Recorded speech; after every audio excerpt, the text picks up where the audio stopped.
How to change icon or profile picture in Duolingo. Open the Duolingo app and tap on your profile icon from the middle of the bottom menu.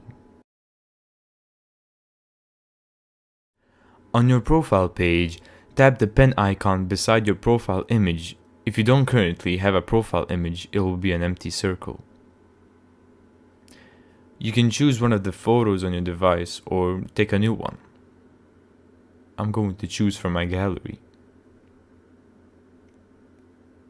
You can also select from what area of your storage you want the picture to be at.